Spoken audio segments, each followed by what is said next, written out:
Hello everyone, welcome back. आज हम start कर रहे हैं नेक्स्ट टॉपिक जो है selection tool and direct selection tool. इसमें ग्रुप सिलेक्शन टूल भी एक्सप्लेन करेंगे एंड कुछ और भी चीज़ें हैं जो मज़ेदार बना के दिखाएंगे। तो चलिए आज शुरू करते हैं। आज हम करेंगे direct selection. Direct selection tool होता क्या है ये अभी देखते हैं। यहाँ से मैं कुछ शेप्स ले रहा हूँ। ये रेक्टेंगल टूल, रेक्टेंगल टूल को मैंने यहाँ से चलो शिफ्ट के साथ बनाते हैं परफेक्टली। चलिए यहाँ से लिया मैंने डायरेक्ट सिलेक्शन टूल। अभी आप देख रहे होगे कि इसके यहाँ पे जूम कर दे रहा हूँ। एक छोटा सा बॉक्स, ये ब्लू कलर का जो बॉक्स दिख रहा होगा, इसको बोलते हैं एंकर पॉइंट। इस एंकर पॉइंट को भी सेलेक्ट कर सकते हैं, जिसको हम डायरेक्ट सिलेक्शन टूल की मदद से करते हैं। मैं इसको कंट्रोल 0 किया हूँ, ठीक है। कंट्रोल 0 याद रखिए ये आपके स्क्रीन को फुल स्क्रीन करता है। तो हम देखते हैं डायरेक्ट सिलेक्शन टूल काम कैसे करता है। यहाँ से मैंने जूम किया, डायरेक्ट सिलेक्शन टूल को पकड़ा और ये इसको सेलेक्ट किया, ठीक है। डायरेक्ट सिलेक्शन, अगर आप हम सिलेक्शन टूल से इसको करते हैं, देखो सिलेक्शन टूल क्या, यहाँ से अगर आप पकड़ के इसको करोगे तो इसको साइज को बढ़ा रहा होता है, राइट। साइज जो है वो रिसाइज होता है, ना कि हम इसके शेप को बिगाड़ रहे होते हैं।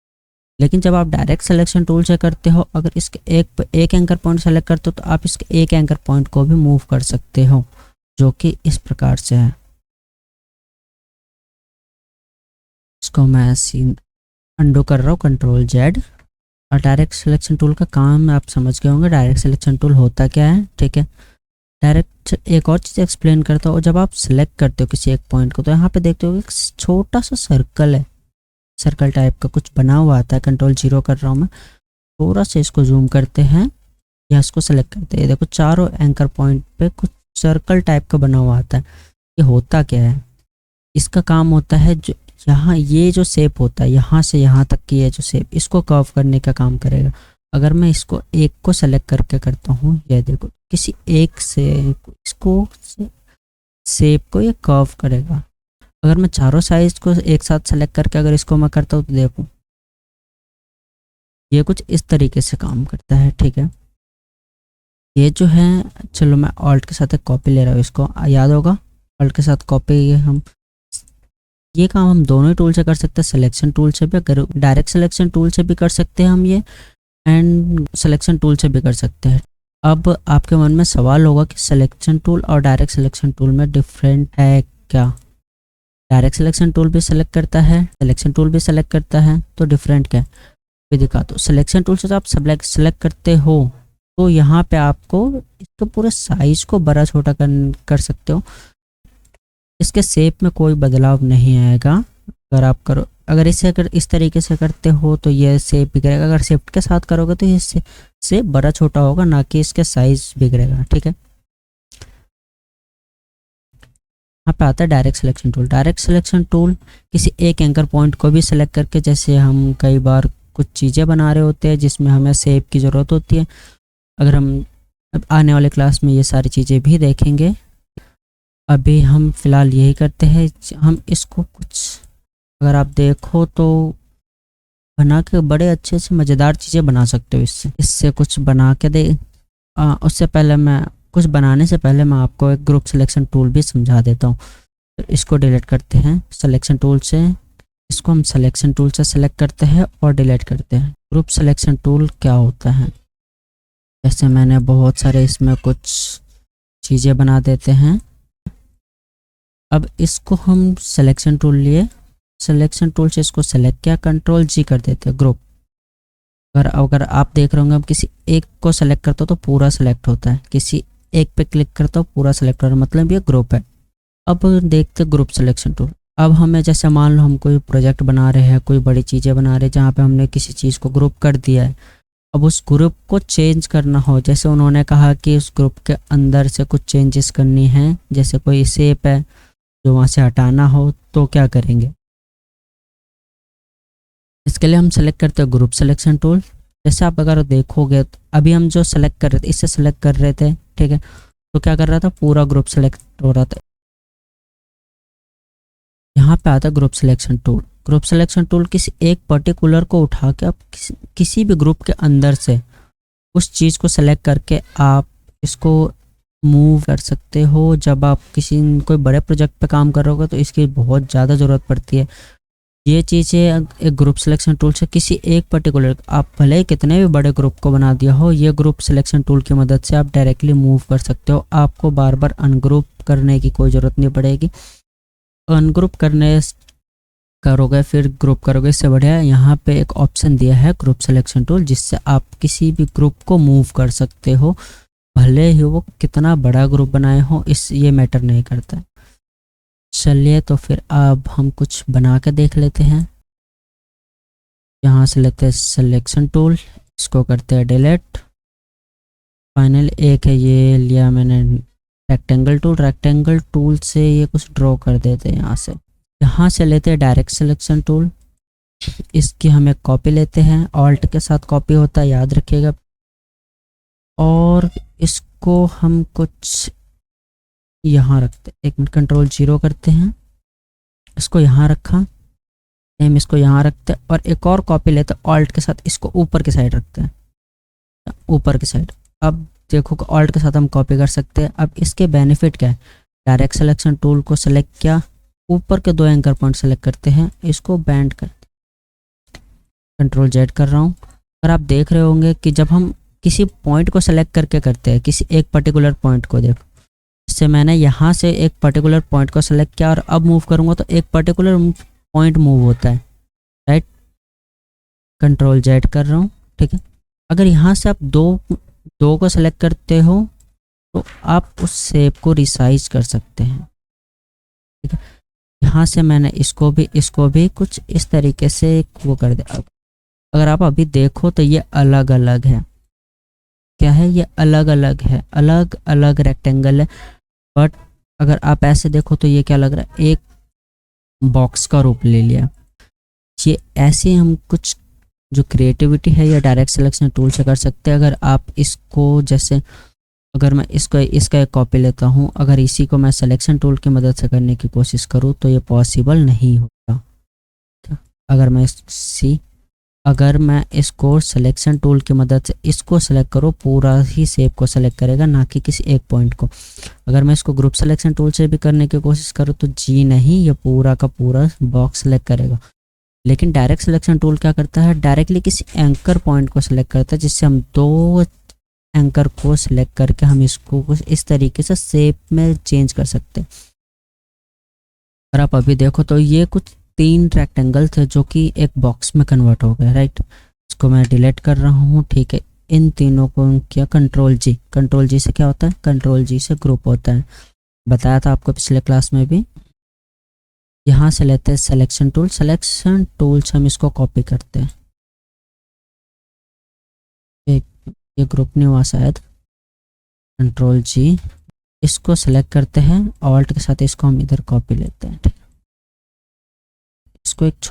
इसको हम छोटा करते हैं। देखो अभी एक और डिफरेंट दिखाता हूँ मैं आपको, सिलेक्शन टूल और डायरेक्ट सिलेक्शन टूल के बीच दोनों ही शेप सेम साइज के हैं। थोड़ा जूम कर रहा हूँ, आपको बताया था कंट्रोल और स्पेस बार 3 तरीके से कैसे जूम कर सकते हैं, पहले पिछले क्लास में बताया था, प्लीज़ रिमेंबर। अभी अगर मैं इसको सिलेक्शन टूल की मदद से छोटा करूं, शिफ्ट दबा देते हैं, कोई नहीं, लेकिन अब अगर आप देखोगे तो इसके पर्सपेक्टिव वगैरह भी चेंज हो रहे हैं, शेप भी बिगड़ रहा है। लेकिन अगर मैं इसी को किसी बड़ा छोटा करना हो तो चलो ठीक है, डायरेक्ट सिलेक्शन टूल से इस 3 पॉइंट को सेलेक्ट करते हैं, सॉरी 3 नहीं 4 है, 1 2 3, यहाँ पे 2 पॉइंट है, 1 4, इसको हम थोड़ा सा छोटा कर सकते हैं। लेकिन अगर हम इसी को अगर इससे पॉसिबल करें तो ये पॉसिबल नहीं होगा। अगर मैं यहाँ से करूँ, इसके जो एंगल थे यहाँ के, ये एंगल भी चेंज हो गया है, राइट।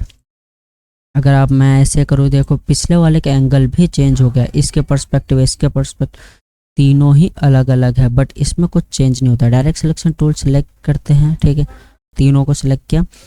मैं यहाँ एक minute control Z, direct selection tool लेते हैं, डायरेक्ट सिलेक्शन टूल से यहाँ से मैं इसको बड़ा कर सकता हूँ, शिफ्ट दबा के कीजिएगा प्लीज़। शिफ्ट से क्या होता है, बताया था कि कोई भी चीज़ स्ट्रेट या 45 डिग्री पे रोटेट होता है, वो एक इक्वल तरीके से रोटेशन देता है, राइट। ये बॉक्स है, इसको हम छोटा करते हैं, 8 बार छोटा करके तो बाहर रख देते हैं, इसको भी बाहर रख देते हैं और इस एक को डिलीट कर देते हैं। कुछ नई चीज़ें बनाते हैं। जैसे यहाँ से हम एक चीज़ देख चुके हैं रेक्टेंगल टूल, और लास्ट क्लास में शायद हम पॉलीगॉन भी देखे थे। अभी देख रहे हैं हम एलिप्स। एलिप्स से क्या होता है? एलिप्स टूल लिया एक, और इसको जूम करते, थोड़ा सा जूम करते।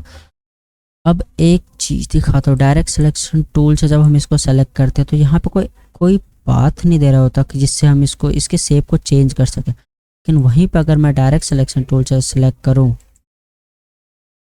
सी ये क्या होता है, ये एक हैंडल होता है।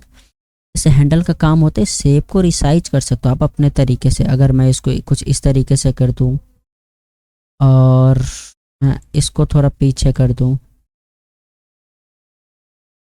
थोड़ा हैंड इसको थोड़ा एडजस्ट कर दूं, तो ये आप देखोगे एक परफेक्टली आर्म का शेप बन गया है, राइट।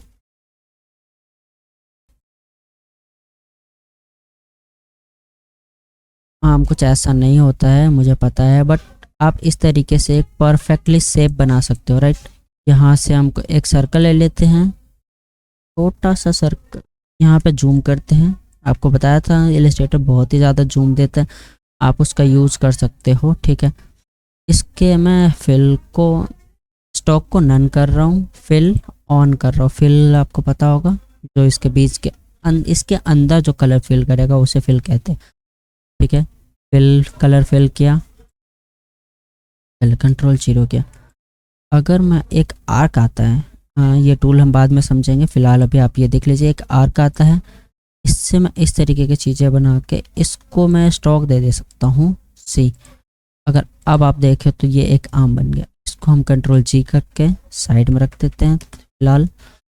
इसमें हम बड़े ही मज़ेदार चीज़ें बना सकते हैं। यहाँ पे जूम कर रहा हूँ, एक छोटी सी चीज़ बना रहा हूँ, आप देखो।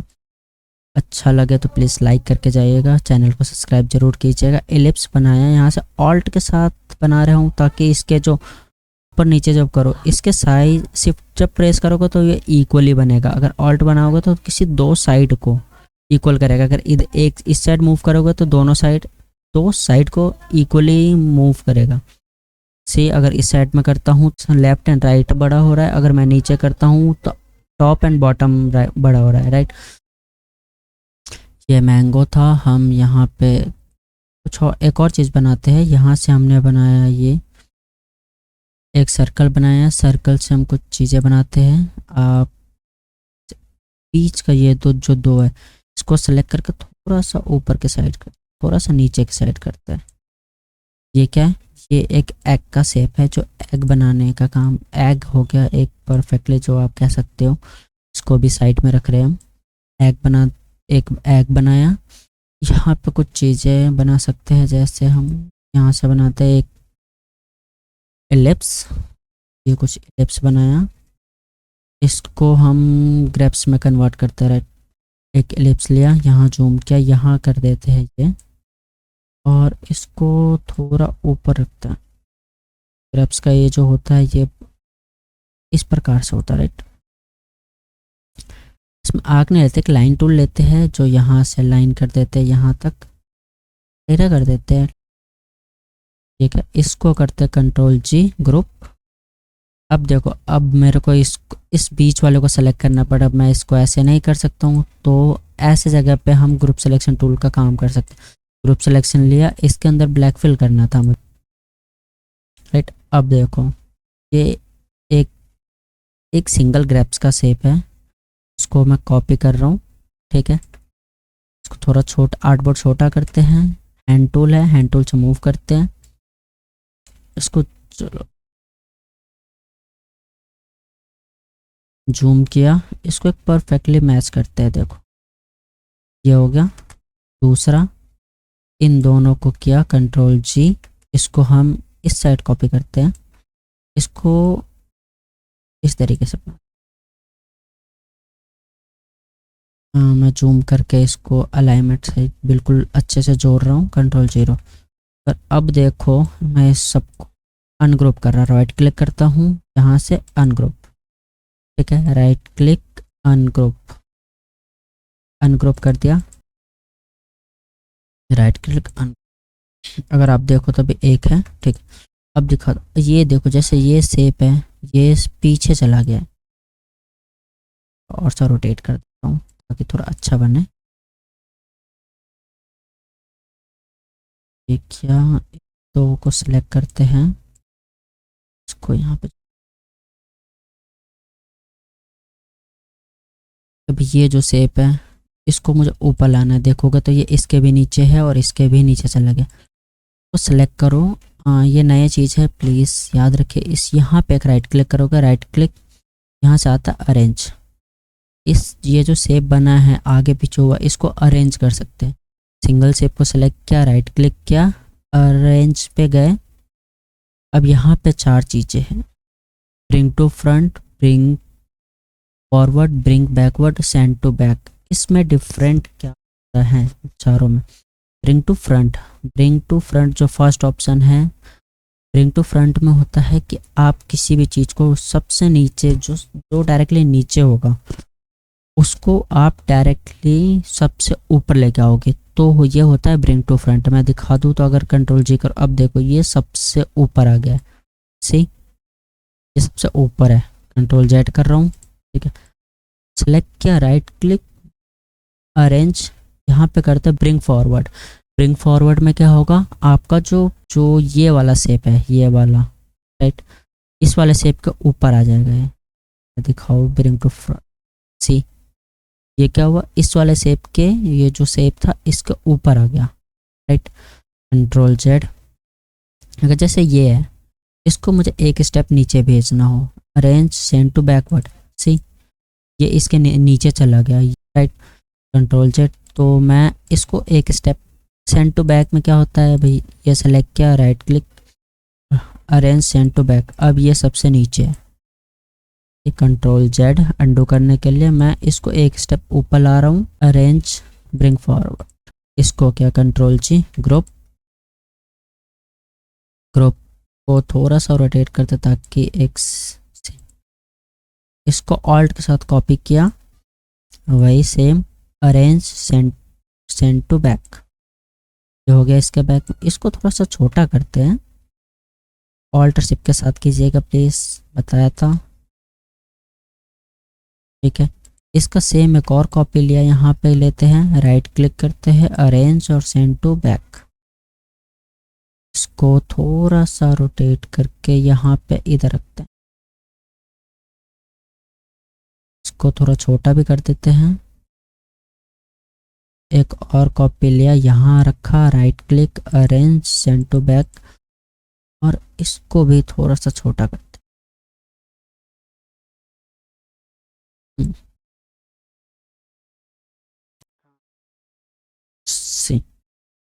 बेसिक से शेप से हमने, अगर आप देखो तो ये पूरा ग्रैप्स लग रहा होगा।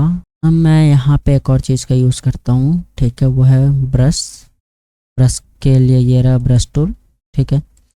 ब्रश से मैं यहाँ पे एक ये बना, ये ब्रश टूल क्या काम करता है सभी को पता होगा, बस जो पेंट का काम होता है, कुछ भी चीज़ में पेंट कर दो, ठीक है। ये कंट्रोल जेड कर रहा हूँ। ब्रश टूल तो नाम से ही क्लियर होगा ब्रश टूल का क्या काम है, ब्रश से पेंट करते हैं हम, पेंट करते हैं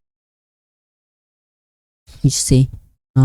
ये एक, आप ऑफ कोर्स ग्रैप्स लग रहा होगा आपको भी, इसमें जब कलर फिल करेंगे तो वो भी हम देखेंगे, कलर फिल करके इसको एक परफेक्टली ग्रैप्स का शेप भी देंगे। इसको ग्रुप करते हैं, कंट्रोल जी।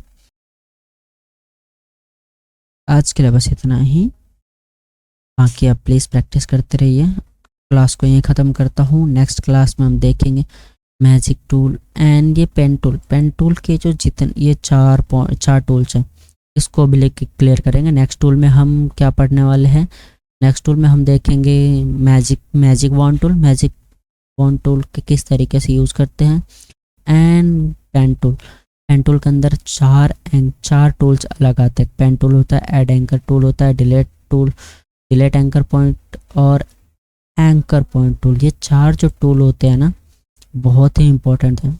आज के लिए बस इतना ही, धन्यवाद।